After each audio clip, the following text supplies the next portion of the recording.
So when I got started in real estate, one of the very first things that I did was I bought leads. I bought seller leads from some website. I don't remember the name of the website, but I bought them and started calling them.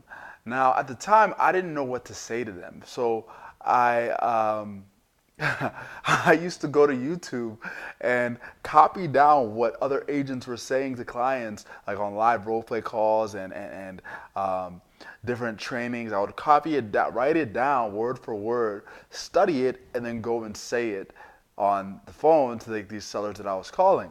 Now, I did that because I was scared because I didn't know what to tell them. I didn't know what to say. You know, my uncle is a realtor, and so he told me, just talk to them about real estate. But I was like, okay, well, what does that mean? Now, that is, what I did for the first couple months in real estate. And obviously, I got a lot of rejection, but one of the first appointments I ever set, I'll never forget it. The guy's name was Eric, I believe. And so I call Eric, go through my YouTube script, and set an appointment. And he was excited. I was excited. This was my first appointment, so he was ready to move. So we set an appointment for a couple of days in the future. And so fast forward to the day of the appointment, and I'm getting ready, and Eric calls me and cancels. And so I'm like, okay, no problem. Like, when's a better time for us to get together? So we set another appointment, get to that appointment day, the second appointment day, and Eric cancels again. And so he canceled on me about like 3, 4, 5 times. Like, this happened several times over the next few weeks, to the point where eventually I just stopped calling him. I just figured he wasn't serious, figured he was wasting my time, figured whatever. Like, I just stopped calling him. I figured that he wasn't actually, ready to sell. So fast forward several months, might have been almost a year. Um, and I'm scrolling through my phone and I see Eric's number. And so it's been, quite a bit of time has passed since the last time we had talked. And so I figured, why not give him a call and see how he's doing, see if he's ready now. Um, so I call him. I say, he picks up the phone and I say, hey, Eric, this is Buchi from Sold 100 Real Estate. We talked a couple months ago about selling your house. I just wanted to see how everything was going and if you were ready for us to get together. And Eric um, didn't answer immediately. There was a long pause. And he says that I lost the house. And, me, new in the business, young, dumb, and broke, I was like, what do you mean you lost the house? Tell me more. What do you mean? And he said that, he lost the house to foreclosure.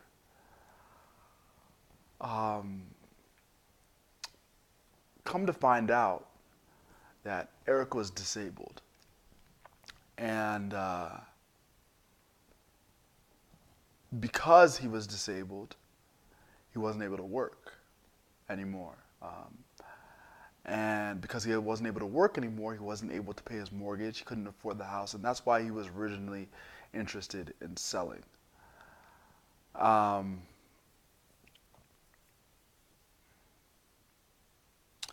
he tells me his story of what's happened in several months since we last spoke. He lost the house to foreclosure, was homeless for a couple weeks, and then now he's living in his friend's basement.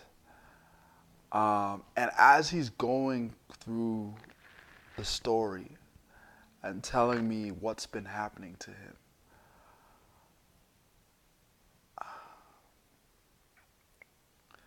I couldn't help but feel shame as I'm listening to him on the phone. Because here I thought it was about me. I thought he couldn't meet because he was blowing me off. But come to find out that every time that we had set an appointment, Eric was either on his way to the hospital, at the hospital, or on his way back home from the hospital, so he needed to rest. And I felt shame because I had the tools, I had the skills, I had the knowledge to be able to help him, to be able to prevent him from having to go through what he went through. But I didn't. And I didn't because of pride. I did it because of ego.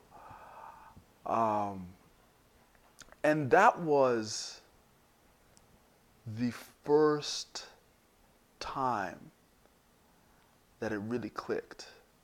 That this job is not just about selling houses. This job is about people's lives. See, I'm managing the largest financial transaction for anybody, for a lot of these people, and so they can't afford to get it wrong. They have to get it right. They can't afford to mess it up. So it's incumbent on me to realize the weight of that, the weight of that responsibility. And ever since then, I have strived to be the best agent that I can be, because I recognize that selling your house is not just selling your house. It's uprooting your life. It is your financial livelihood, your financial well-being hangs in the balance. Because if we get this wrong, that could cripple you for not just weeks. You know, if you spend more money than you want to at the mall, next month you'll be fine. If you spend, if you buy a car that you didn't mean to buy, I mean, you might be hurting financially, but you'll be fine after a couple months. If you sell a house, or if you buy a house incorrectly, or that you can't afford, you could be hurting for years down the line. So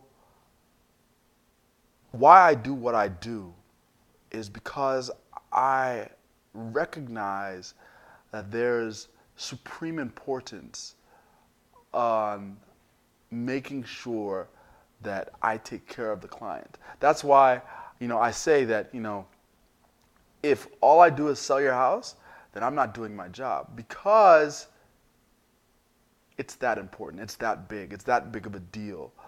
And so that's why, I fly out to California 3, 4, 5 times a year to train. And that's why I'm constantly tinkering and messing around with my website and offering different programs and working on social media and Facebook and all these different things, because I recognize that it's very important, and that selling your house is not just selling your house. And so that's why I do what I do, because I value that, and it's important to me. And I think that it's important to me that I am taking care of my clients, and honoring the trust that they have put in me to lead them to where they want to be.